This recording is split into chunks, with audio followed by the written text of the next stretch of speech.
All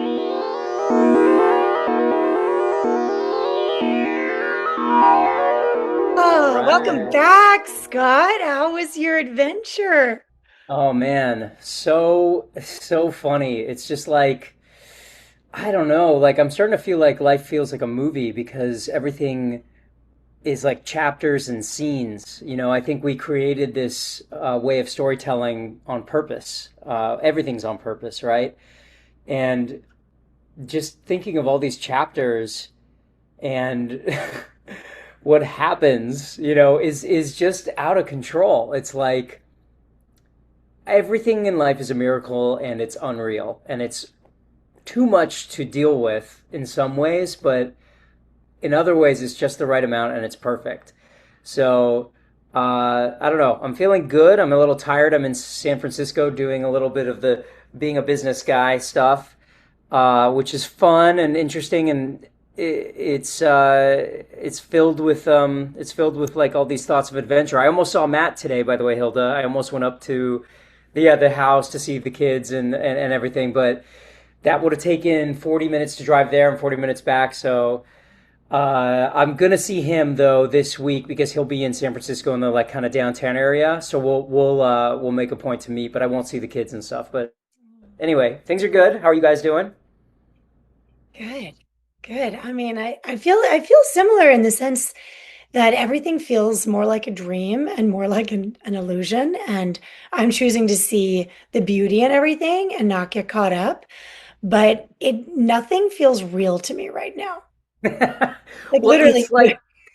it's like we definitely hit the moment in the movie where we're in the bizarro timeline for sure. Because like, what's going on with war? What's going on with a wacky president that's like a TV star, Yeah. or reality TV star, or lunatic? What's going on with Jeffrey Epstein and like finding out that are all the people that were leaders or people you looked up to are all turning out to be like so cartoonishly terrible. Yeah. Cartoonishly, because it's not like they were caught in some scandal where they were cheating on their wife, which is bad, but not like as bad as eating children. It So, couldn't be more dark. It couldn't possibly be more evil or dark. right. So it's like a cartoonish like branch that we hit, and I don't know what's gonna happen. It seems like like all bets are off. Like literally, like the Earth could flip upside down, and like lizard people show up and or reveal themselves. Like anything's on the table at this point because of how wacky it's gotten. Yeah. And I think it's going to get wackier in the sense that I think what's coming next is the fake alien invasion because as things get super out of control for them, they're going to grasp at what can we do to control them and unify the world, create this us against them narrative of like Star Wars being real, and which we know it is. But I think their version of it is going to involve a lot of fear and confusion. And it's people have to get with the discernment program like yesterday. Yeah. That's the only thing that you can do to shield yourself. And in Sikhism, which obviously I learned Subhraag through Guru Prem and Siri and everybody, I've learned, which of course, by the way, another leader who turned out to be pretty crappy is Yogi Bhajan, but he still has great wisdom. And one of the things he'd always say is cultivate intuition. And that is the same thing as cultivating discernment, is like finding that anchor within that keeps you tuned in. And while I'm traveling, I notice it's so funny how I have all my little things that I want to get in order, like when I'm in a new place, because I've gotten so used to being in different hotel rooms and different places.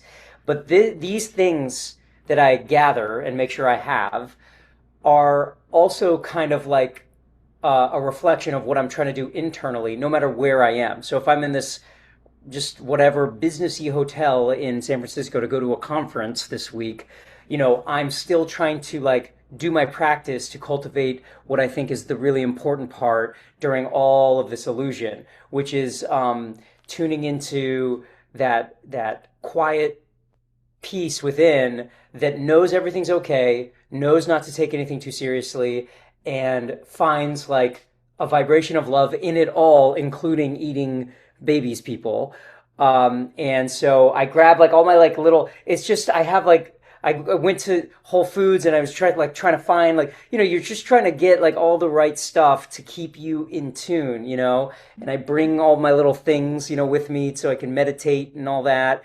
It's just, you gotta bring it with you. You gotta be mobile. If you're gonna be mobile like me, you gotta bring the stuff with you. Like my yoga mat, everything's here. I just want, and it's really funny. My old self, when I used to come up to San Francisco, I'm just talkative today, by the way. Sorry. Um, is I used to only want to go to the most luxurious hotel here, because I wanted all these like amenities and whatever. But now it's like I'm looking for the room that has the most space on the floor. Like that's what I want. I just want a big hardwood floor, and that's some of the luxurious hotels out here, like the nicest one, kind of like in this area. There's a St. Regis and there's also a Ritz, and both of them have rooms with, at least last time I stayed, with carpet and a bunch of like fancy furniture and stuff that you have to like push and move, and then you have like this squishy carpet floor, which sucks. So it's like I just want a big hardwood floor. Sorry, Sabrag, I want to hear from you. Well, I want to hear from you. You seem to be like boiling over with stories and thoughts and concepts, and I kind of just like want to get out of the way and hear what you are saying because I don't apologize for talking more because I'm curious. But like, how do you find a place? How do you find a hotel with floor room? Like, how do you search for that? It's like that's not one of the features on like the booking websites. Yeah, I know it's not. It's like you just have to look at the rooms. You just have to look at the Yeah, photos of the rooms and you have to like suss out like what has some floor space. yeah, And you'd be amazed at how much they feel the need to fill the space, the empty yeah, space. So you go into the room and most hotels feel a need to like fill it with all this crap. Instead of just leaving a nice big open space so that somebody can lay a yoga mat and do some stretching and yeah. meditating in the room. But I bring it's so funny. I bring everything with me. I bring this little red light with me. I Mhm. bring my yoga mat. I bring this wheel so I can open up my back. I bring my meditating things. And then the hardest part for me, especially when I'm in the US, is finding non-toxic food. It's like really hard. Even today at Whole Foods, I sent a picture to my girlfriend because I just wanted her. She might be able to come visit, which is going to be amazing. And Sabrag, if she comes, I want to come out and see the horses and hang with Yes, you for that would be sure. great. I Yeah. mean, because she's never been to America, so like seeing Vegas, seeing Oh everything, it's yeah. gonna be incredible. And you're not gonna believe this. I've never been to Grand Canyon, so you going with her and going to see it. And I know Hilda, you probably have a million stories about what Grand Canyon really is. I'm sure you're tuned in about that. But I just haven't, as a tourist, ever like gone and seen it. But anyway, I went to Whole Foods and I love fruit, as you know, Sabrag, and it's really hard in America to find fruit that's not like toxic. Especially berries. All the berries have so much residue. So from my understanding today, so don't take my word for it, but what I believe today is there's certain fruits that are less bad. So those are like organic kiwis. Passion fruit should be fine. A lot of the tropical fruits should be okay because they're kind of imported, and they have different systems in those places where they're coming from. So a lot of times I'll get dried mangoes that are organic, and then I get anyway. So I have to like be really careful with the fruits I get. But the one that I sent the photo of to Masha because I just thought this was so crazy was I saw like as I'm standing in line, they love showing you a bunch of treats while you're standing in line, and it's all the chocolates and the yummies, right?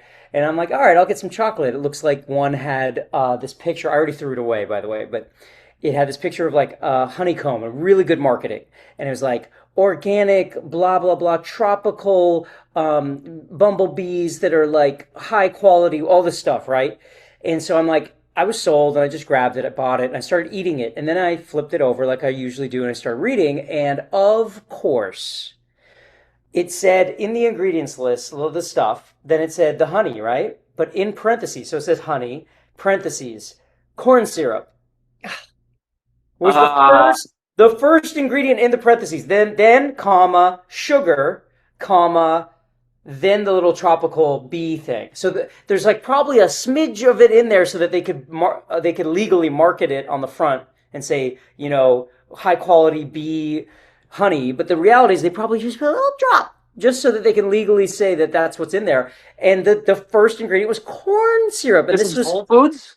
Whole Foods. But Wow. as you guys know, Whole Foods was bought by the monster Amazon a long time Yeah. ago. So I didn't expect a lot, and I almost never expect a lot out of the U.S. Unfortunately, it's just hard. It's hard to eat. You want to stay away from wheat. You want to stay away from you want to stay away from so many things out here, because they're feel and I know you guys probably saw that they just passed a law that it stops anyone from suing the makers of glyphosate, the Roundup stuff, the Mhm. stuff that's really toxic for us.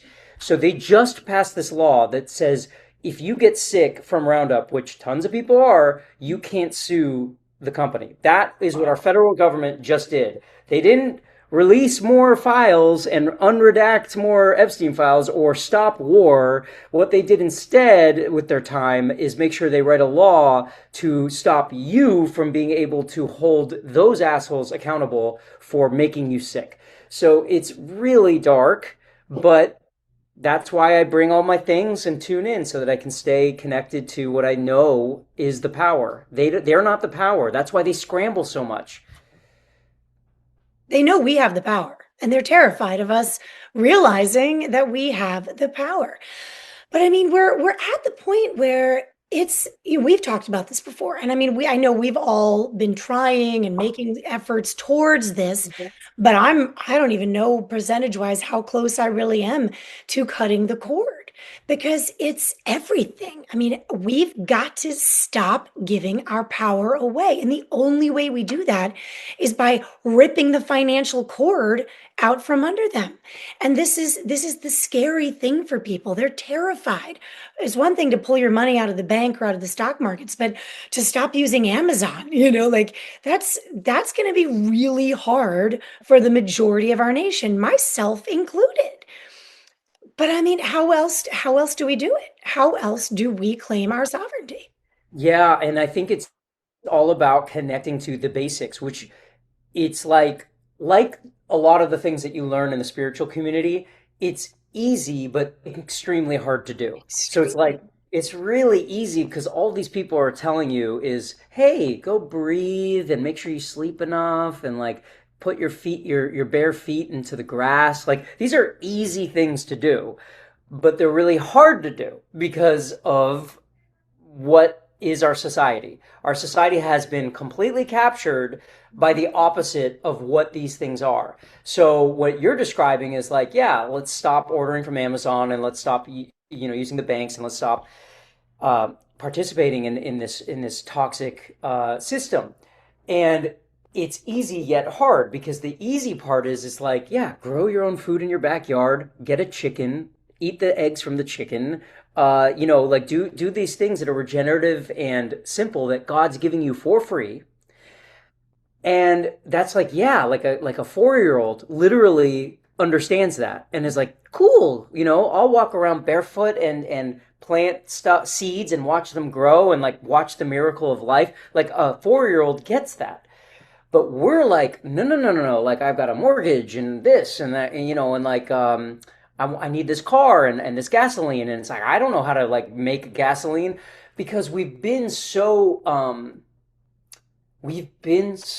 conditioned to Yes. think that they created something that's better for us, but they didn't. Yeah. It's really getting more and more clear that they didn't. Yes, there are these like myths slash kind of truths about like less disease. We don't need to worry about predators. Like we're not getting chased by mountain lions, and sanitizing and stuff is helping, and certain medicines are miracles and help. But it's like those aren't like the reason why we should continue to poison ourselves. And I was just at dinner last night with my parents and my sister and her husband, who I love. But he was like, "Yeah, I listened to RFK on Joe Rogan, which they He came on recently, and this was after they passed this law that I'm explaining to you, where you can't go sue Roundup people. And RFK was like bouncing around that because he was supposed to be this guy that was against that, the whole make America healthy again. Yeah. And he's bouncing around that in the interview. And my sister's husband was like, well, he was trying to explain that, our system is so saturated with the use of this that it would devastate the economy if we pulled this out. And I'm like, that is all bullshit, man. Why? And my sister's husband, who I love, was like, yeah, it made sense. So, and then apparently RFK in that interview also talked about, well, the future is we're going to start using lasers to shoot and kill the pests. And I'm like, man, we don't need lasers. There are natural solutions to all of this. All of this. I mean, I even saw, I don't know how true this is, but I know this is true, that there are natural solutions to these problems. But what I'm about to say, I'm not sure is true, but I think we used to use copper to help keep the pests away and allow the plants to be strengthened. And it was a simple thing to just put copper rods next to them all. And why did we stop that? Gee, I wonder. It's all the same thing. The people who are making Roundup with these chemical compounds are the same people that are making the horrible makeup products for girls that are killing them and disrupting their hormones. And the same people are using the chemical compounds to make lotions and shampoos and soaps. They're all the same crap that's just different rearrangements of chemical compounds that are massively produced at a very cheap price so that they can just pump you full of it. And guess what? They're all wrapped in another chemical compound called plastic. Mm-hmm. So it's like this stuff that they're hawking and selling us for $20, $30, $50, $200. It's all the same shit with just different rearrangements of chemical stuff. They literally just look like those carbon. Remember, we learned that in chemistry? It's just different rearrangements. Well, we're going to sell this as shampoo. How? We're going to add a bunch of perfume and we're going to pull out the rancid smell of this cheap shit oil that's in here. And we're going to, now this is shampoo. Congratulations, it's shampoo. It kind of feels and smells good, but it's all toxic. It's all terrible. And it's all the same stuff. It's all the same stuff mixed up. You ever eat at Taco Bell? It's all the same stuff. They go nachos and they go tacos and then they say burritos. And it's really just the same shit, just rearranged in a different form. Like nachos are triangle looking. It's all the same crap. They figured out a way to extremely maximize their profits. Yay. And the cost is so detrimental. And we're hitting the peak. I mean, this is like, and my sister's husband, who I love again, I'm just keep saying that because I'm not against him. I just want him to be with me on this idea of like, we need this to change. He's like, it's not going to happen. That's what he kept saying. He's like, it's just not going to happen. And we're sitting at this table with his two daughters. And I'm like, so just the answer is just, and he was like, yeah, kick it down the road to your children. Like, I don't even have kids. And I'm so passionate about this. I have no children. That I know of. Anyway. But the crazy thing is, when you really think about the masterful plan of this agenda, I mean, it is masterful. What they orchestrated, and I think this probably started back in the 50s, because you start looking at, it was like it started revving up. I mean, we're children of the early 80s, right? So that was when you saw everything was packaged in plastic and nylon and polyester, and it was like all the women's clothing line, right? Everything was made of plastic, but there was no danger or fear around it. So they started pumping this into the system, and they've known all along that insidiously, we're gonna launch the Ethernet, and then Apple's gonna create this computer, and then there's gonna be a Dell HP, and all of a sudden, every school system is gonna require that the operating systems are under these system, and you're gonna have to have a bank account and a credit card, and oh, guess what? You can't buy a house if you don't have credit, so you're gonna have to accrue debt in order to get credit to buy a fucking house. I mean, the entire system, every single way you look at it, is masterfully orchestrated for this moment right here, right now, where people like us who have watched this plan knowingly, I've been awake for years to this, but people thought I was freaking crazy because of the wonderful term conspiracy theorist, which was, as we know, contrived right around the shooting of Kennedy. So The anyway, CIA invented that word. correct. Just to make people like us who think outside the box, questioning fucking everything, make us out to look like we're crazy. So, the problem is that it's worked so well that the masses are just starting to question things. And it's funny because my kids and I, we went for a walk. We've 50-acre property, and we love to walk around. We walk around the woods and the fields and take the dogs out. And my son, who's 10, was talking about, the foods that some of his friends eat. And he's like, I just feel bad for them. Like, their parents don't know, Mom. Do you think my friends are going to get cancer? And I'm like, dude, I don't know if your friends are going to be able to have kids. Like, the reality is, I don't know how many of my friends are going to watch their friends go down the toilet with their health in their 20s and 30s. Do you know what I mean? Like, it's going to be so different from what we all in our 40s are experiencing. And I'm witnessing turbo cancers and patients that are young getting crazy cancers. It's only going to get worse. And the problem is, the information's there. It's been there for all of us. But we're at the 11th hour. We've been there for so long that what is going to be the tipping point? And this is where I'm questioning, how do we reach, how do we make our reach touch the hearts of people to the point that we inspire them to wake up now? Because the clock is ticking. By the time Agenda 2030 is rolled out, it's Hunger Games. It's too late. Like, and that's where I totally disagree with your brother-in-law that nothing's going to change. Everything will change. Everything's about to change from what we know it as now. It's just the question is it the way that we want it to change, or is it the way that they have changed it for us? And then we wake up in the system that we can't get out of. Yeah. I think it's going to change, Hilda, and I think it's either going to change in a way that we can make it soft and sweet, or it's going to change like a big explosion.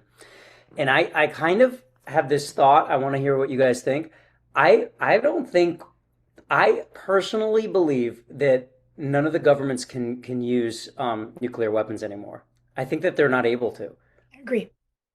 I think that something happened where they couldn't use them after the time that we used them, because I'm skeptical that we haven't used one since. And they've documented, of course, tests since then, Mhm. but like I don't think we can use them anymore. I think there's a force stopping them. So And I yeah, I asked my guides about this. Like, is there a risk of nuclear? And according to what I was told directly, it's the Pleiadians who stopped it. The Pleiadians have said this is not permitted because it goes against the law of one. And it's breaking the law of one to a point that will create a ripple through not just our solar system, but our galaxy and our universe. And all life will be impacted by humanity using nuclear. So they've shut it down. yeah, I think a lot of that's why there was all that activity during that time Mhm, in America, mhm. because America was building it, using it. And there is that story of that one military base that had all the nuclear weapons that got a sighting. And then, and all of the people there witnessed this. They had a sighting. They shut down the nuclear weapons for a certain period of time. And this was all documented. So, and of course, nobody knows what they're all like, we don't know what that was, but it was something. And that would be concerning for any, defense people. I think that whatever powerful beings are out there, they're not allowing us to use those anymore. I don't think that I think that that's why we haven't seen them ever detonate over any cities since Japan got hit by them. Because there's no, even if you don't believe in aliens or forces that could stop it, I, you've got to believe me when I say, do you really think we had the self control all this time that we didn't use them again? There's no fucking way. No. There's no way in all these years that we didn't just decide to use them again. Yeah. I think that something stopped them, something bigger, and that's good. That's good news.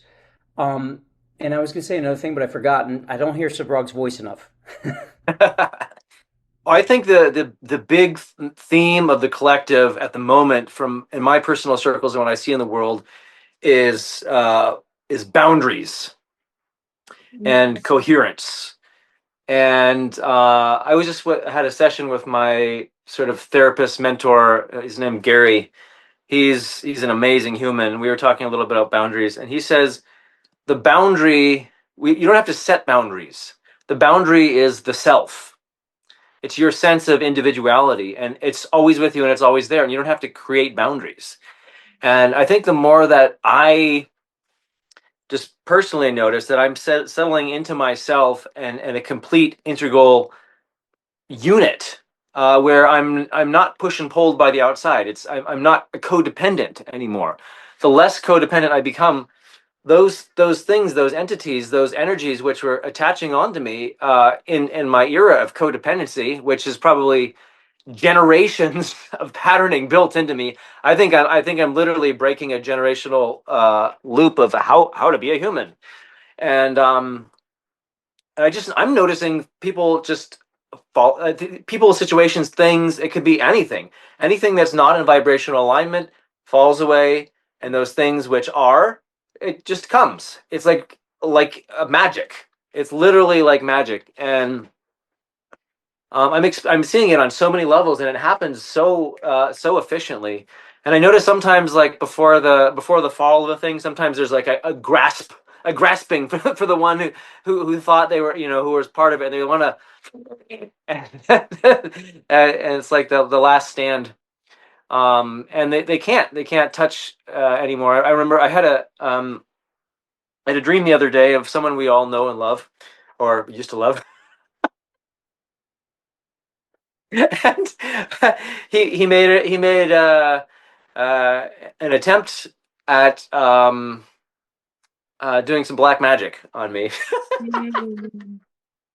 Wow. And I was like, oh, that's funny. And I just repeated a mantra that I use that dispels any dark energy, and it just melted away like nothing. It couldn't even touch.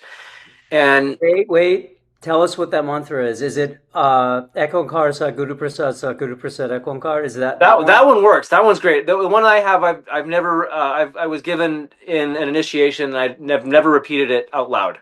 Okay. So that's a personal one that I have, but that one works too. That's great. Also, anything from like the Sukhmani side is really good. Like Gurename, Jugad Gurename. So the whole like you can even play the Sukhmani Sahib at night. There's a lot of them, but this is the one that's closest to my heart. Speaking of that, Scott, you were mentioning bringing around all of your stuff to sort of create your space in your room, which I love, and I do too. I have my own sort of thing with my instruments and my music stuff that I just went to Virginia for a week, and airport security is so funny. Like I'm bringing out all this weird stuff that I have. So I do that through just making sure I have my equipment to create my sounds and my music and my harmonics and all of that. That's my space creating stuff. But the tip from the master who gave me that mantra was like, you don't have to actually have stuff. You don't have to have a meditation chamber or like a meditation seat or anything external with you. You can actually just go inside and sit at your third eye in the center of your head and between your eyes, and just create a floor like at your third eye, so you don't sink lower and you stay there. And you can decorate your inner meditation chamber however you want. So you can put the walls how you want them to be. You can decorate it. You can set up like a table of snacks. You can just make it exactly how you want it to be inside your third eye space. So I love having a nice space around me that helps. But we always have our own space inside of us that we can take with us anywhere. I agree. I agree. It just makes it, as you said, easier, to Yeah. have Oh, like when you open your eyes and you have these tools that are outside of you that just kind of assist when you're trying to yeah. get into that state of mind. But yeah, if we were ever, let's not ever wish this upon us, but if we're ever like in a prison cell, you can do it. You certainly Yeah. can do it.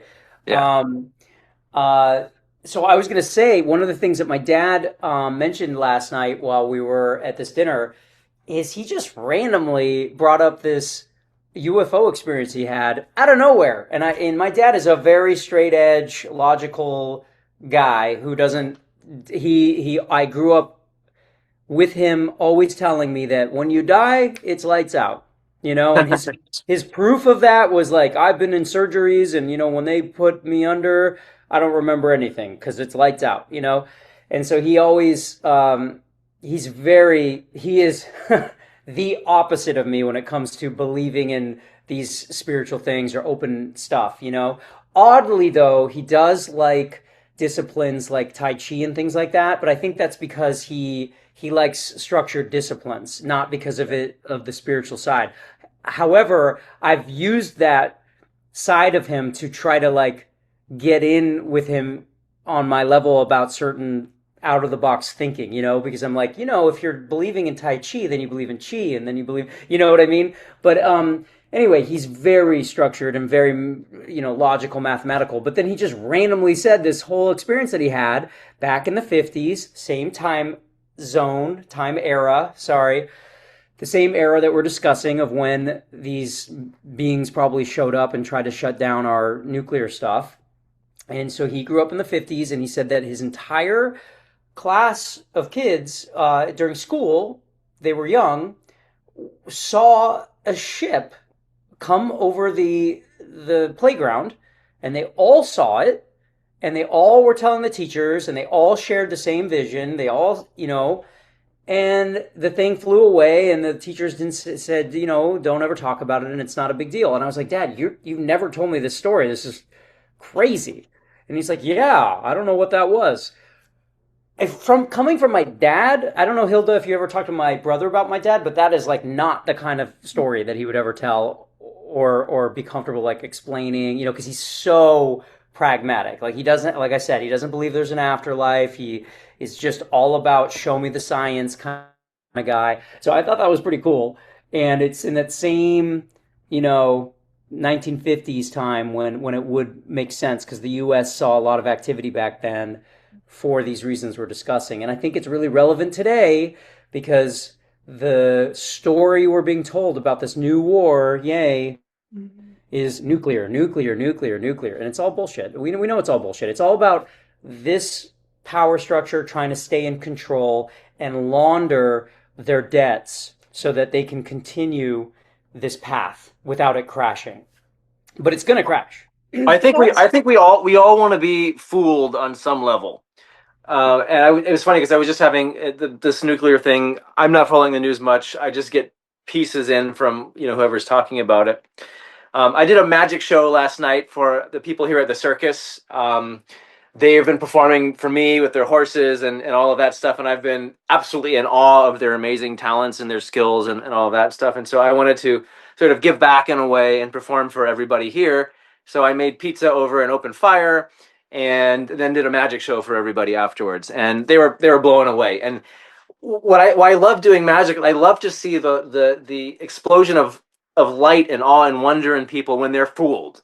We all want to be fooled. We want to be hoodwinked. And we that's why we're here. Like we're in this illusion and we want to be, and that's why I like to do magic. I like to remind people of that feeling of wanting to be fooled, and we like that. That's what we want.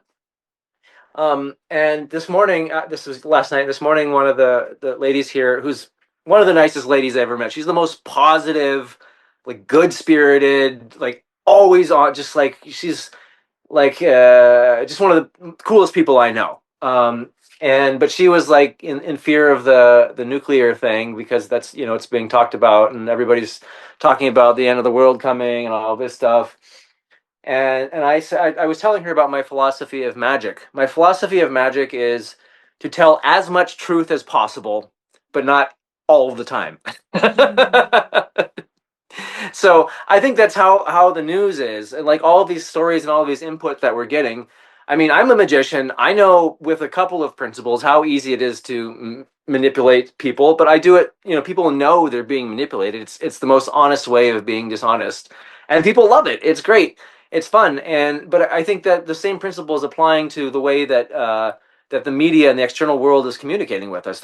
They give you as much of the truth as possible, but it's not the whole truth. So it's like with everything that we meet, we have to have a very we have to have a very high level of discernment, thing that any potential thing that we hear might be true, but it might not be, and we have to use our sort of spidey sense to kind of feel into that and navigate it in the best way that we can.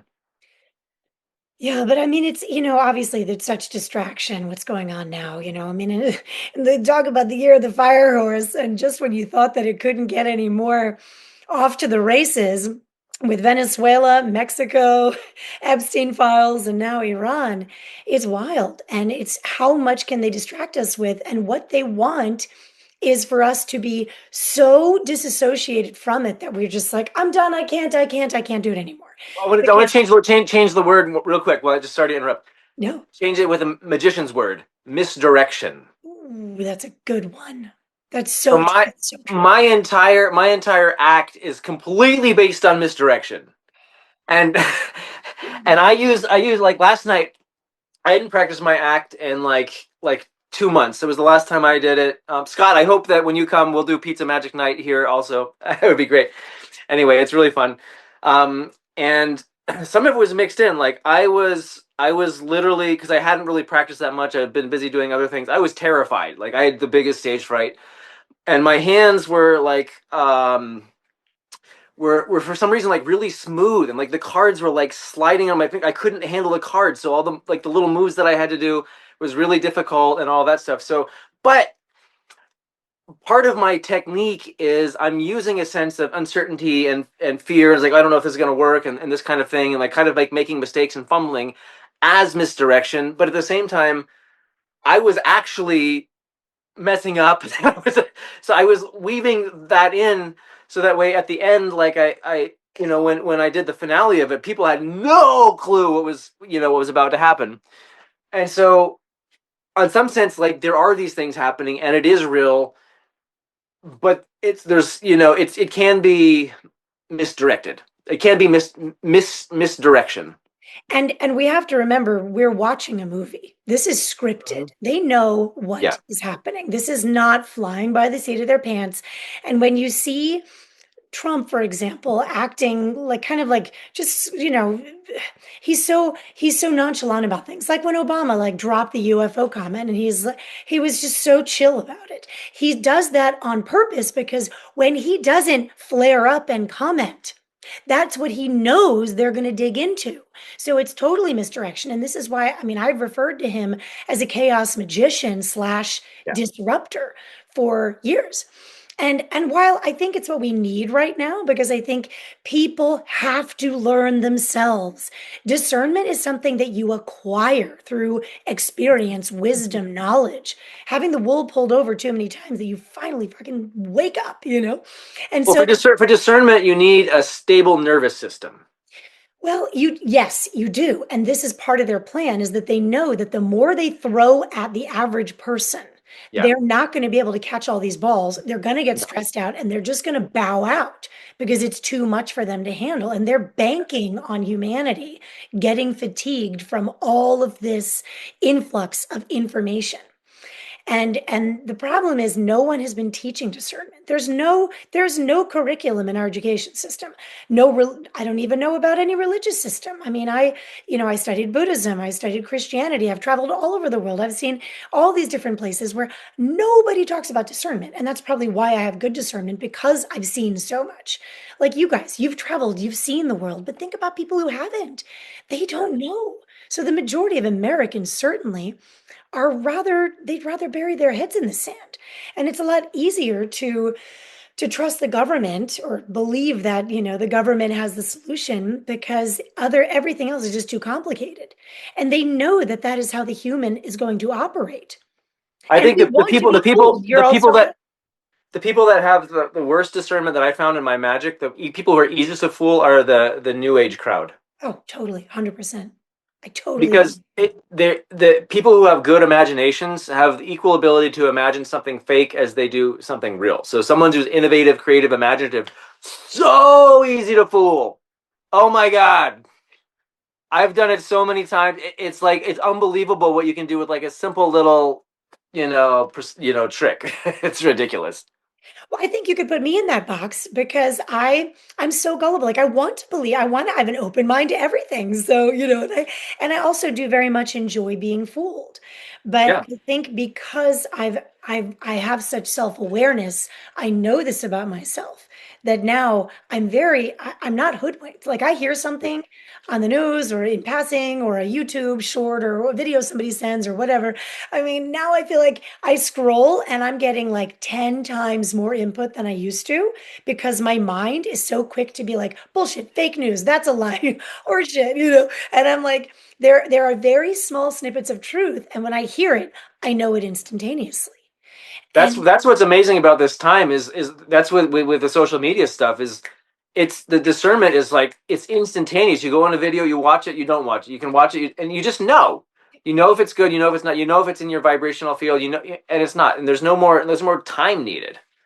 But we have the benefit of practice. So Yeah, many people don't. Like we've been no, on this journey questioning things. We've put ourselves in situations, where we've had to learn. And so many people haven't, and they're just starting this journey now. And I yeah. really feel for them because it is a lot that they're getting hit with at once. Got to be I'm so overwhelming. I'm feeling a big need right now to start going more public with these kinds of things. How do you be discerning?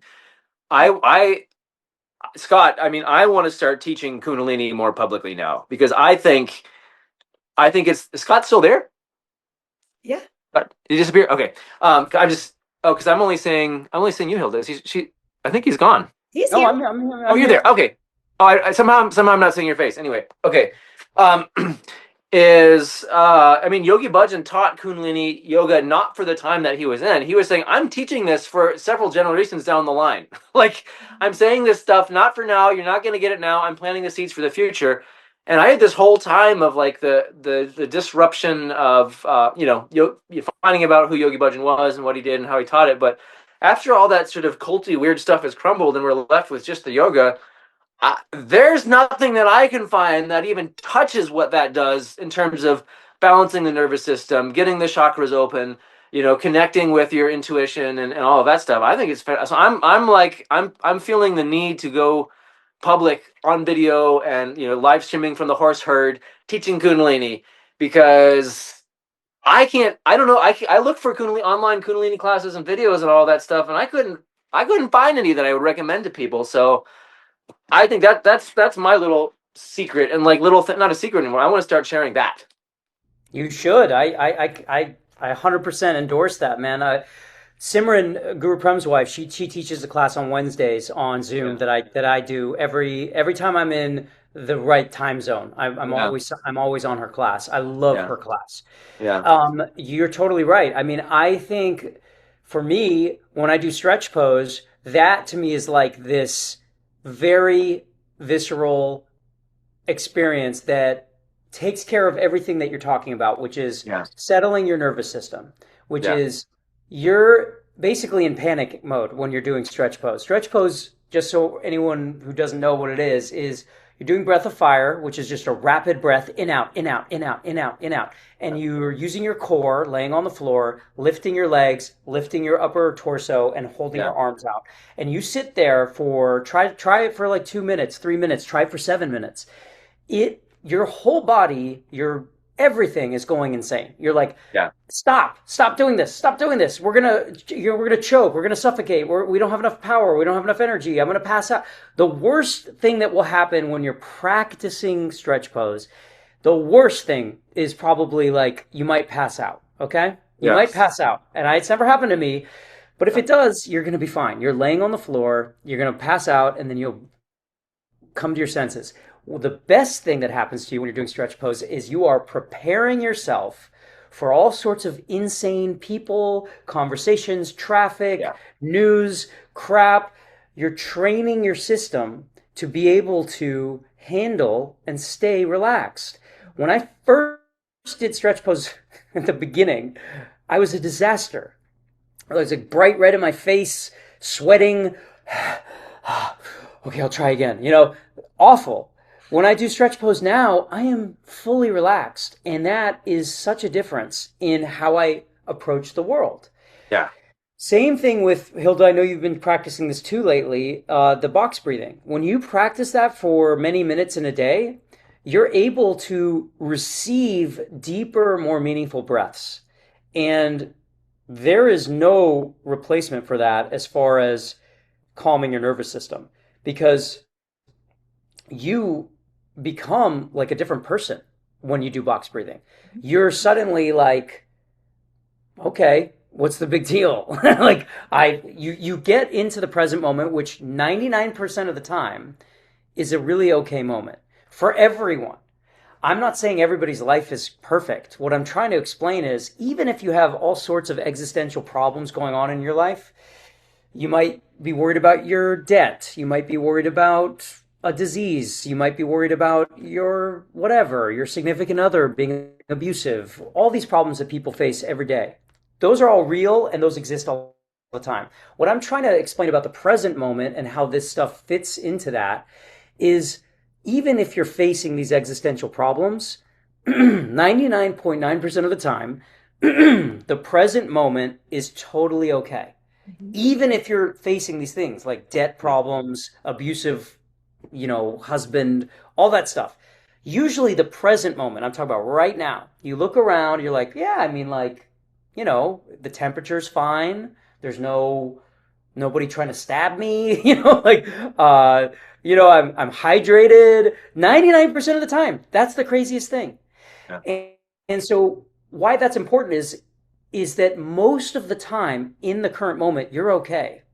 And when you tune into that, you're able to throw away all the noise and then really see clearly the path that's laid out for you to get out of these existential problems, to get out of the debt, to get out of the abusive relationship. So these practices help you dive right back into the present moment so that you can recognize, oh, wait, I have time. We all have, and I'm saying 99.9% because there is always that like 0.1% where, yeah, okay, maybe a bus is right about to hit you, okay, and maybe there's a bomb about to come explode. Those are real too, but there's such a low, even for my girlfriend in Ukraine, she's in Kiev right now. Those are so minuscule in the grand scheme of things. By the way, real quick aside, and I want to tell you this because I shared it with my parents last night, which is just crazy. This is just goes to show you how the world is looking at America right now. Because of course I was in Europe and all that, and I was also in India. So she's in Kiev right now, and she is working on this travel visa to come visit, which will be wonderful. Her parents, she's with her parents in Kiev, where they're getting bombed almost every night. Okay, her parents, and they have like no power, and it's freezing. They said to her, "We're worried about you going to America." What? And they were sincere in that worry. And I find that fascinating that this girl is in a city with her parents who are dealing with air raids and bombs and no electricity. Wow. Wild. Wow. And why? I mean, what is their fear around America? So their fear is, well, of course, number one, you can remember there's a Ukrainian girl who got stabbed on a bus here. Number two, you're dealing with these ICE raids that are showing instability in our control systems. Number three, you're dealing with, we are the instigators of a lot of wars right now, so we are a target. Not that we will most likely ever deal with an actual missile attack, but we certainly are setting ourselves up for what I would say most likely would be a false flag terrorist attack. I mean, that's like a hundred, almost 100% is what I think this leads to. Is like all this bullshit, and then some kind of group sort of Percent. kind of organically starts to get angry at us and starts forming, and our dumbass government starts to feed into that and allow it and sort of like, let's let it happen, but let's let it happen in a very controlled way where we could take advantage of it, aka let's blow up all of our data systems that keep track of our debts. Let's blow up all these buildings that have all of the information, and paperwork, suddenly all the Epstein files were burned away in this terrorist attack. Like, oh, what a coincidence! Like Building 7 or the Pentagon during 9/11. So this for sure is setting us up for some kind of terrorist attack from the Iranians. I mean, I don't know if you guys remember, but they tried blaming Trump's assassination attempt on Iran. I don't know if you remember that, because they've been trying to sell us on this war with Iran forever. And it's always the politicians who get themselves in trouble who start all of a sudden like switching their dialogue about, oh yeah. So I don't know if you guys remember RFK. He had some sex scandal stuff, and suddenly all that went away. And then all of a sudden he's super pro-Israel and pro this war, and doesn't care about glyphosate suddenly, and he's talking about lasers. Yep. Okay, to kill pesticides. Like where do you think that came from? It's like he was so, it's getting so obvious to me. He was visited by a certain group of people who said, your career's over, or start playing ball with us, and all this goes away. And what does play ball mean? Feed into the system that is paying off all the people who are in power and who are making a lot of money off of this. And it's not, it doesn't have to be this lizard people thing, which it might be, by the way, the deeper levels, but it doesn't have to be. You don't have to get that wild. You can just clearly see the logic behind it. You've got a lot of people who make a lot of money and have a lot of power that want certain things, like certain countries wanting certain, land and whatever. You have that. And I have a lot of And blackmail. how do we infiltrate? So we can infiltrate simple ways by just paying people off, and we can infiltrate other ways, which is like, hey man, your career's over, but don't worry, we can make all that go away. You just need to play ball with us. So you notice that happened with him. It also started to happen to Matt Gaetz when he started to go through all of his scandals. Suddenly he was on Joe Rogan talking about how we need to go to war with Iran. Yeah. Out of nowhere. He was like, and then Joe asks him, he's like, oh, well, why? And he's like, well, I've seen some intel that, and then Joe, I'll never forget, Joe goes, I'm going to need a little more than that. Because it's just the same thing. As you can see, there's no explanation and no said plan as to why. There's no explanation as to why we're doing this, except for Israel, and Israel wants to. That's the said explanation. That's not like a conspiracy or whatever. That's like what our politicians are saying. We're doing this for Israel, okay, but not for America, okay. And then there's no plan, because all the politicians openly, none of this is conspiracy. They ask, well, what's our plan? Oh, well, that's up to Iran. So we're like, for another country we're attacking, spending all this money, and we have no game plan for what happens once we do whatever our kind of vague thing is, which is the true reason is to like destabilize it. But we keep saying different things. We're like, well, we want to topple we want a regime change, and we want to get rid of their nuclear weapons, but it's all over the place. Like, they're just coming up with reasons. The real reason is they just want to destabilize for Israel. And that's like, it's so funny because at this point, that's not even a conspiracy theory, because that's literally what our government's saying. It's like, oh no, we're doing this for Israel. Okay. So I don't, anyway, go. There's one other piece that, I learned years ago that there were 7 countries, maybe it was 9, but I think it's 7, that did not have a centralized banking system. And one of them, Cuba, another one, Libya. Remember how much Obama loved to bomb Libya?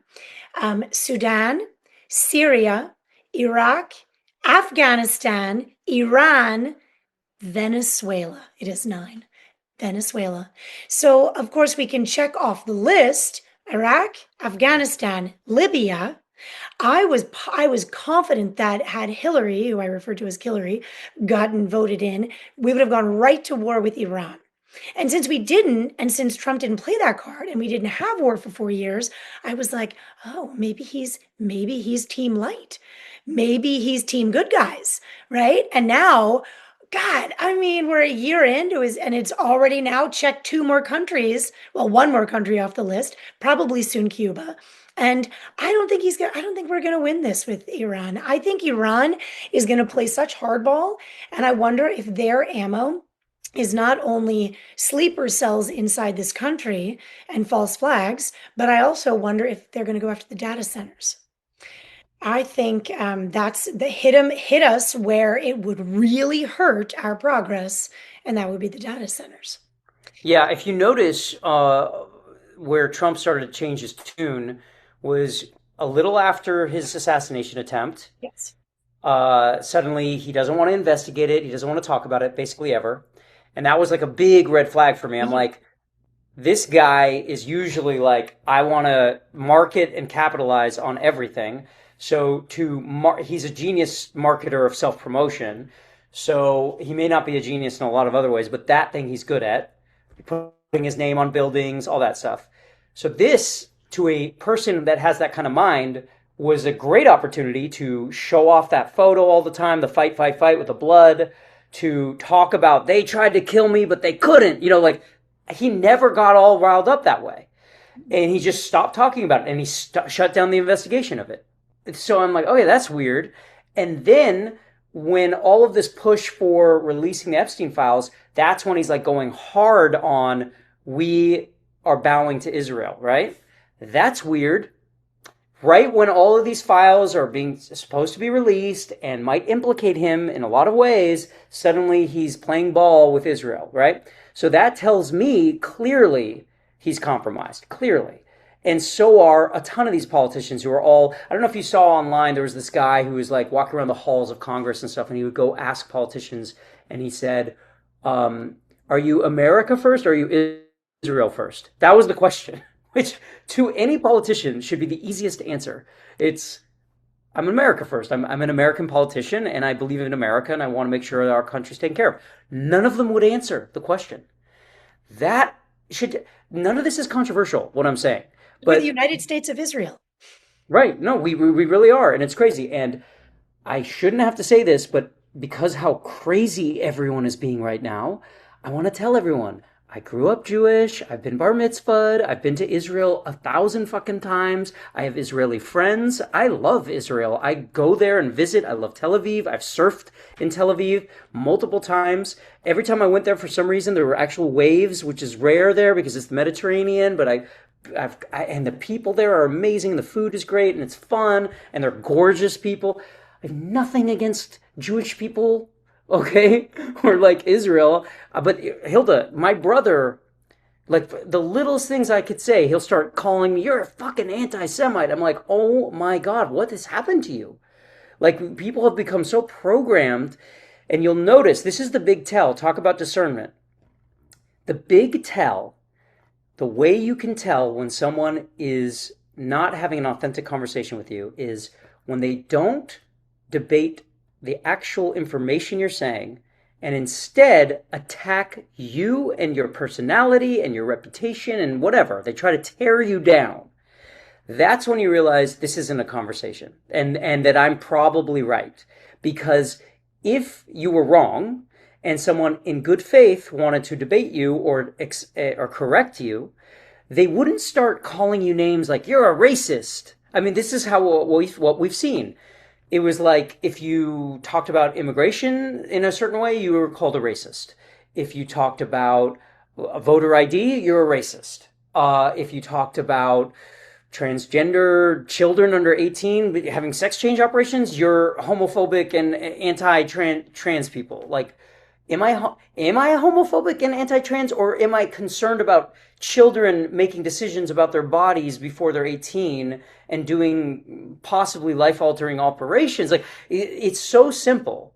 If they said things like, hey, here's why I think voter ID is a good idea or a bad idea. Here's why I think children should be able to change their bodies in operations. If they explained and had, their own little point of view, that's a conversation and that's a debate. But as soon as they go to name calling, like my brother, all I had said was, okay, let's just say this. He said, if you think Israel killed Charlie Kirk, you're an anti-Semitic person. And I'm like, well, that's like, so you just shut down the entire conversation and call them anti-Jewish because they hear these facts about these odd things. I don't know if you guys have been watching Candace Owens' whole 7-part series. I think it's going to be 8-part now about Erica Kirk and all the weird shit that's it is Oh, yeah. so weird, and it only makes our FBI look stupider and so incompetent and just kind of Listen, like complicit, right? Not just like dumb, but like part of the cover up. So like all these things, it's like you're allowed to ask questions, and if you get attacked for asking questions, that's another tell that they are not, that you're just being gaslit. that's right. Oh, you're racist for asking that question. I'm racist for asking a question that makes sense, that has logic behind it. So that's it. It's the name calling and the tearing you down that gives you the discernment to understand, oh, I'm probably right then. Because if you're wrong, somebody will try to correct you kindly, you know? Like, just like you do with your children, Hilda, all the time. They might think, no, it's okay to run in the streets, Mom, because, like, all the cars can see me. And then you're like, no, because, like, sometimes when you're driving, you get distracted and they might not see you. And a lot of people have been hurt and some people have died because of that. You tell them that. You don't say, you're a fucking anti-car or whatever, you know? Like, what is that conversation? You're anti-car. Uh, I don't think I'm anti-car. It's like, this is the problem right now. Well, we are the biggest threat. The conspiracy theorists are the biggest threat. So they needed another ammo to knock us down, and that usher in gaslighting. And it's a brilliant technique because Mm. it really it plays on the emotional distress that every one of us that's human can very quickly enter into without nervous system regulation practice. And since nobody is doing those things, who is getting all fired up with the TDS and the anger and the anti-Semitic this and judgment that. I mean, it's great. It really is crazy to witness when you can actually step outside of it and see what's happening with such clarity. And it's like, I don't want to say there's no point, like they're too far gone, but that's where I just don't know how to reach these people because I want them to just wait. You obviously just want to sometimes shake them, like I want to do with my kids sometimes too, to knock sense into them. But how do we reach people who are at that point? It's like you be the lighthouse. That's it. You just go and do your Yeah, thing, and it exactly. just takes a longer time than our egos want it to. So, like, in my own personal journey with my spirituality and waking up, all of that was met by my family with pure judgment and ridicule. They would make so much fun of me, and Sabrag, they would call me sick instead of seek. Oh, are you sick? Like, are you sick or are you sick? And I know that, ironically, that a lot of people actually pronounce it sick, and that's That's how it's fine. pronounced. Sick. Right, Yeah, but they were sick. they were saying it in a dark way. They were Yeah, trying to right. I act get it. like yeah, and and then Guru Scott and look at you and blah blah blah, all ridicule. That was the beginning. That Yeah. was the way beginning. And my family, they don't do like meditation. If they did yoga, it was like some whatever like trendy class that they saw in Brentwood or whatever. But it wasn't like, oh, I'm like tuning into the practice of this. And so I got ridiculed, made fun of, all this stuff, like so anti, you can't believe it. Like, why don't you just leave me alone kind of stuff. But here we are, I think it's about 13 or 14 years later since I started that journey. And as I kept growing in this calmness and this wisdom, and they kept declining in this insanity. And Hilda, I'm sure you've seen my family, or if you keep in touch with Matt, but like Matt's not talking to my parents, and like there's all this turmoil, and it's just all like so much anger and war, and just like I think they finally like started to like wake up, and they're like, well, like, every time I talk to Scott, he seems like happy and he's traveling and he's doing these things. And every time I'm talking to this person, they're like upset about that, and we keep fighting, and then now we're not even talking. And the only reason I'm saying this story is because it took like 14 years for them to kind of like finally just like not, first of all, not make fun of me, and then ask me stuff. so so I think it's just like the same way as my own little personal journey in my family is with the world is like you just got to keep at it and just do your stuff and keep practicing it so that you don't fall off, and then eventually like the right people will arrive and the right message will be sent, because nobody likes a preacher, nobody likes a teacher when they didn't ask for it. And I've fallen into that trap a million times where I try telling them, no, you got to do this and you got to do your breath work and you got to, it doesn't work. It's met with complete anger, and it's, you just hit a wall. They have to, they're on their own thing, and you have to trust God and the universe. It's all going to work out the way it needs to.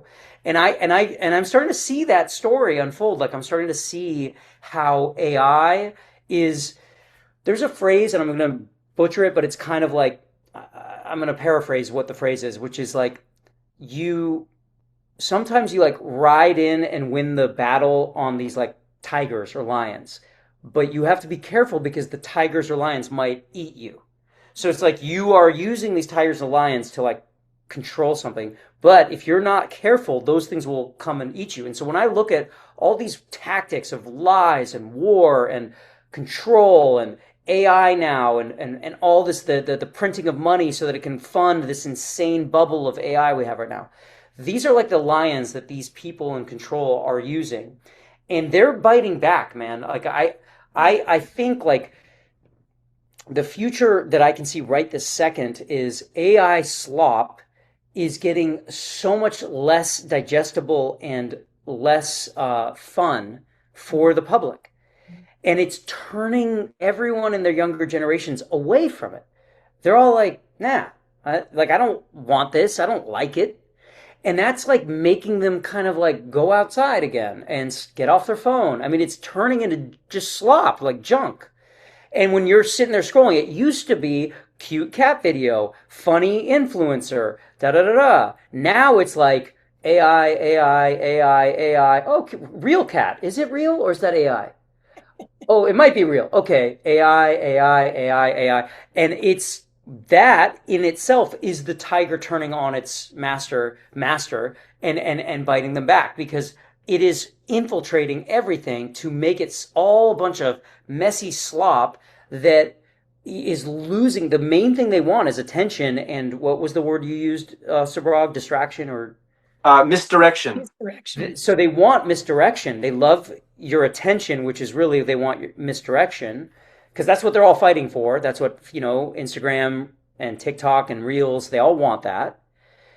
And they're losing because these kids are not interested. They don't want to see this weird AI stuff. It's not like attractive to them right now.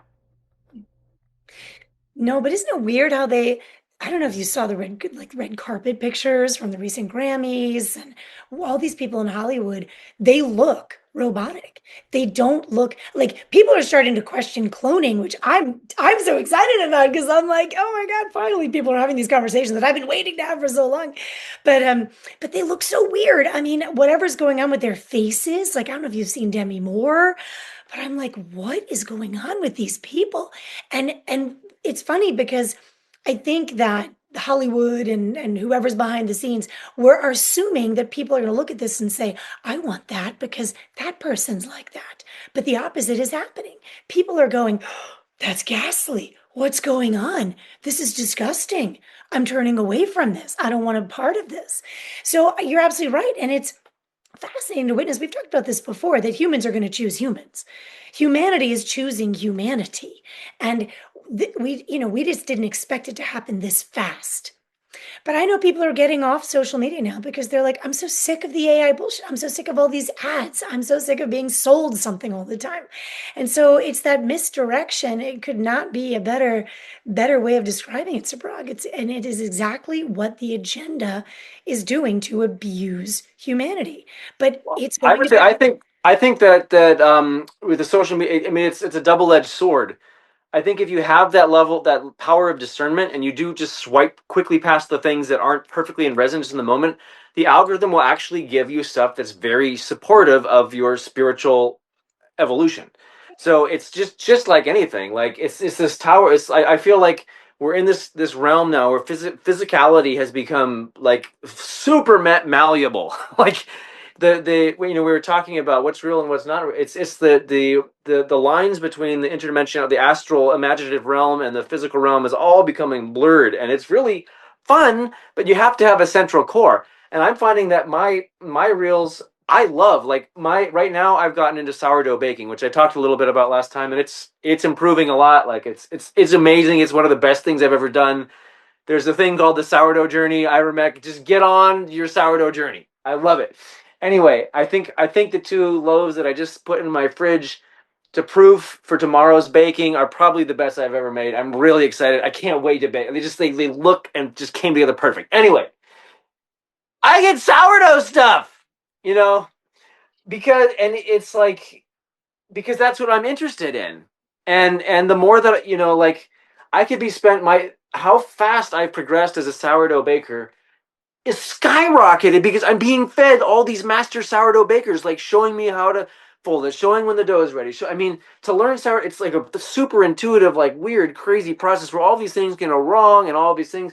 But I'm making super progress because my social media is like helping me. I know there was that meme that we're being distracted by bread and circuses or something like. Anyway, I'm so in that. Like I'm the full embodiment of that. But I was gonna say something else, but I forgot about it. Anyway, doesn't matter. I'll remember. So I think social media can be both. It can be like used for enlightenment and for growth and expansion if you have the discernment of how to navigate it. It'll start to reflect who you are and where your mind's at. 100%. And I mean, that's where I was just telling somebody the last week that I feel like my consciousness has expanded so much more just this year alone from because my discernment's so on point, probably. But I mean, I'm getting so much information and I'm Oh retaining yeah. and it's going in and it's like resonant, coherence. And then, I mean, it's beautiful. So I totally agree, but you have to get to a certain level. And I think Yeah. we have to come back to a point that both of you have made, and we've talked about many times the importance of the nervous system regulation, Yeah. because you cannot be in a heart coherent state with a fine-tuned discernment capability without a regulated nervous system or an ability to come into regulation effectively. And this is where having the tools and choosing those tools and carrying your tool bag with you and having your toolkit accessible to you at all times is more important now than ever. I Yeah, think and I think I stopped Kundalini for a long time because I was in situations where I couldn't handle that level of sensitivity it gave me. Like it was almost like I wouldn't survive in that situation. But now I'm in a situation where slowly the coherence is becoming back, and it's actually opposite. I'm around coherent people all the time, and so it's required of me to do it now because I know if I'm not coherent, it's gonna register real fast. The horses are a big one. Being around 20 horses, they register it real fast. Like it's instantaneous. And around the people, like my partner Alethea, she is so coherent. I don't want to bring my garbage to her. And so, but in previous situations, like where there was so much incoherence, I couldn't bear being like feeling how incoherent it was. So it's a slow process. We can't always become completely, like that all at once. And slowly the situation has to change that it'll be supportive of it. But Alethea has this, I remember what I was going to say before. Alethea has this term that she uses. She calls it frontline light worker. And I think that's what we are. That's what this podcast. I mean, we're all doing these things way ahead of the time that they were necessary, because we're working on these things, these concepts, and consciousness and awareness and technology and healing and all of these things that we had to work on 20 years ago, 30 years ago, start that path so it's ready now. I'm noticing like all these things. I have no idea. Why am I doing this? Why am I interested? Why am I obsessed with this now? What is going on? What I don't even understand. I'm just like listening to the call of the intuition. Subhraag, do this now. Go here now. Work in this thing now. Become obsessed with thing now. No, okay, no, do this. I'm like, it's all coming back to play because I couldn't if I had to work on that thing when it came time to actually need it, like I wouldn't have the time to learn that thing when I needed it. I needed to learn that 20 years ago. So that's what I'm feeling. I'm feeling all the ninja skills of all levels are like coming to play now, and I'm ready to share.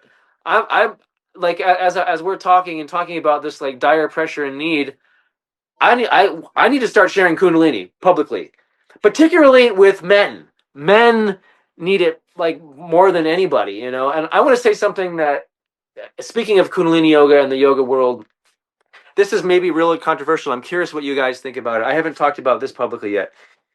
Is we've all known that oh yeah, sorry. We've all known that in the yoga world, all these spiritual communities, there's a lot of sex scandals for these male yoga teachers who are uh, getting involved with a lot of women, and it's sort of all downfalls. They're toppling like crazy. Now, I'm not saying anything that what's these yoga cult leader people are doing is right, but what I've noticed is most of the women, most of the people in these cultures and these groups are women. And what I've noticed in my own personal journey is I was with a woman when I started my Kundalini journey. And I could not, once I started, the Kundalini started to awaken and I started to practice a lot. I was doing hours a day. It was intense. Like I had to break through to the other side. I was doing 2.5 hours of long Ekam cars, like yoga. I mean, it was probably 3 or 4 hours of yoga a day for a while. Tantra, white tantric. I could not stand being physically intimate with my partner anymore because of the incoherence. And what happened was, and you know, if my partner is listening, I'm still good friends with her. She's great. She's one of the best persons I know. We're still good friends. But the physical intimacy thing, it didn't work anymore. Because what happens when your consciousness starts to awaken, you start to work interdimensionally. And then when you're with someone who's right next to you in bed, and it can seem like they're a million miles away. But when you're with someone who's working interdimensionally and who's working in the level of from the heart, from an expanded third eye, from all the chakras in balance, opening and flowing, that is the thing. Like it's awesome. It is the best experience there is. So what's happening now with the men is like all the women are going to practice these things. The women are awakening. They're doing their yoga. They're doing their meditation. They're trusting their intuition. Their chakras are opening. But where's the men? So what's going to happen when you have a leader who's coming from India, coming from this other culture? They're not used to American culture, even if it's Western, and you have all these women who are awakening, and there's no men. What's going to happen? So guys, start it. We got it. We got to get guys to do yoga. All the guys have to do yoga. We have to come into the masculine feminine balance. And that's my thing that just keeps repeating over and over in my head. I mean, guys have to do yoga, Kundalini, meditation, awaken their chakras. We have to come into masculine feminine balance, because otherwise these things are just going to keep happening. And we need that full balance, that full integration of the masculine and feminine. So it's not like I'm the leader, I'm the star. No, it has to be the relationality, the union. I think we create babies by a man and woman coming together. That's what creates life. And I think that's what creates true creativity, true life, true spirit, true. I mean, I would like to see yeah, I want to see more relationality leading that rather than personality. Oh, that's interesting. Relationality, not personality. I just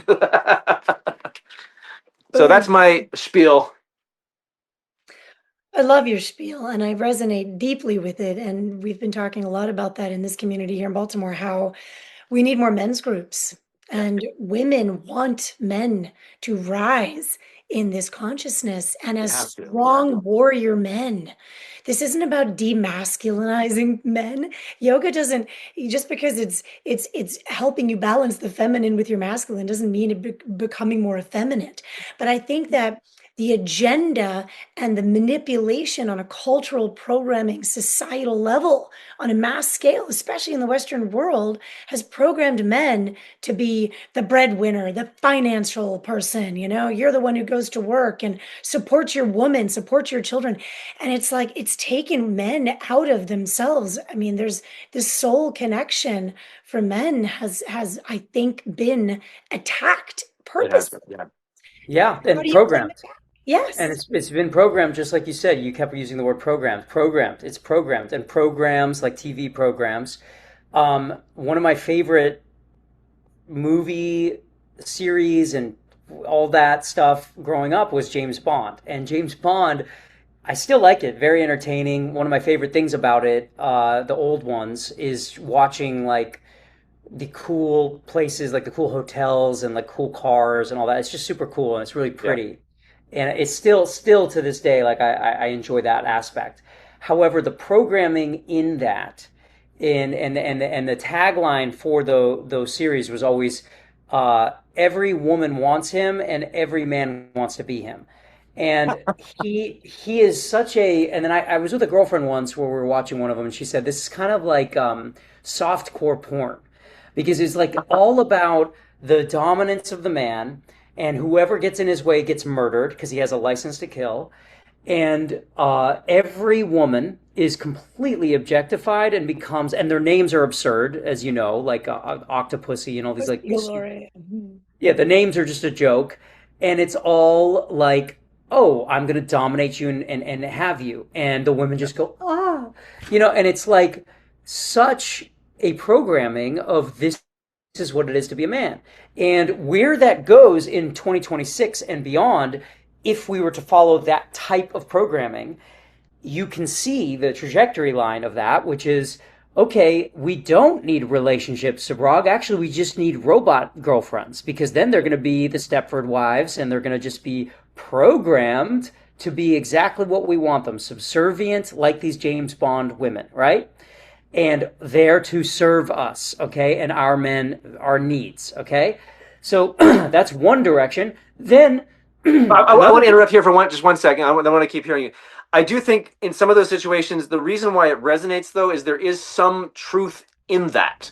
Oh, So, for of example, course, there's. I do really feel that the man, the masculine energy, the man is like the frame. It's like I do. It's like the man builds the house, the woman makes the home kind of thing. There is something very structural about masculine energy, and that kind of thing, like Fred Astaire, Ginger Rogers kind of thing. I do think that exists, and I think realizing these things that are primordial about men or masculine nature are very important. But that's taking it and warping it into something completely toxic. And I think what's happening is in rebellion to that, what happens is like, I don't want to be like that, so I'm going to become feminine. But that's also, women don't want a feminine man. Women want someone who can hold them, who can protect them, who can, be the cup for the water. That's Yeah. very important. So I think that those extremes, it's the truth, but the truth, the solution to it is not to do the opposite, which is what is happening. The solution to do it is to actually extract the truth of what's there and make it actually coherent. Well, yeah, it's to be relational, okay, Yeah, instead of personal, like what you said. yeah, So the relational requires the yin and the yang, okay? It's like yeah, a nice balance, right? yeah. So James Bond is not yin and yang, okay? No, James Bond is the masculine structure taken to quite an extreme. yeah, And taking that to the future now, because this was old stuff, and we still made modern James Bond movies like the old stuff because we like the old cars and the cool old guns. So there's always like an ode to the old stuff. But if you take it to the yeah, future, it turns into robot women, okay? Robot yeah, women, and we don't need the relationship anymore. In fact, yeah, we can have babies in labs, okay? So yeah, it's like the lab will make the baby and the robot will serve the man's needs. So this is the non-relational, non-yin and yang, extreme masculine programming that has been dominating. And we were talking about this last night at our dinner is like, how many women are in the Epstein files? Not very many, okay? Because, except for victims, right? Because of this programming. yeah, Because the ideal, when you give a man that's been programmed this way, all of this power and money, they go to this extreme, okay? They go to this insane extreme. And the most insane extreme that we see happening is building robot girlfriends that are become that they're just like, okay, Stepford wife, okay, mhm, phasing women out like you don't matter, okay, mhm, and using labs to grow babies. yeah, So clearly that's a dystopian future. And I think we need to reprogram, not saying, yeah, cut off our penises. It's getting back into this balance of recognizing how powerful nature is when it's relational, like you were saying, Yeah. like not the James Bond programming. So you need to, it needs to, like, we need to, like, get out of the programming because so much of this has been conditioned. Same thing we were talking about earlier in this conversation of, like, we've been conditioned into thinking we need Amazon, Yeah. when it's so ironic that it's named after the forest, the Amazon in South America, which is what we really do need. We need that. We do not need Bezos's Amazon. We don't. We don't need any of this, and we don't need robot girlfriends, and we don't need laboratory baby makers. Okay, we need back to relationships and back to eye contact in Yeah. person and back to simple conversations, feet barefoot on the ground, and just touching a tree, smelling a flower, all these simple things that were handed to you for free that are yours and no one can take them from you. Love it. So well articulated. Cool. Poetry. Should we wrap, you guys? Because I know that you, Hilda, you said you only had an hour and a half. Yeah, yeah, it's perfect. Okay. Any And other I'll and the I think one thing to try is, instead of the man as the breadwinner, it could be the bread baker. And I have to get out because I have to get the pizza dough out of the oven so I can warm up for an hour before Alethea gets home, and so I can get the pizza in the oven. Bread baking is an amazing uh, an amazing experience of, especially sourdough, of masculine, feminine dance and play. The relationship with the dough and the yeast is absolutely incredible. Anyway, Yes. breadwinner to bread baker. This shape that I meditate with is exactly what we're talking about. It's like if you have the equal sides, then you meet in Yeah, the center, and that's how a baby's made. love it. Yes. Awesome. The Vajra, right? Yeah, Yeah, beautiful. That's amazing. cool. All right, love you guys. This was awesome. Love you Love guys you. so much. Bye. Thanks, Bye. Scott. Great to see you again. Good to see you guys. Thank you.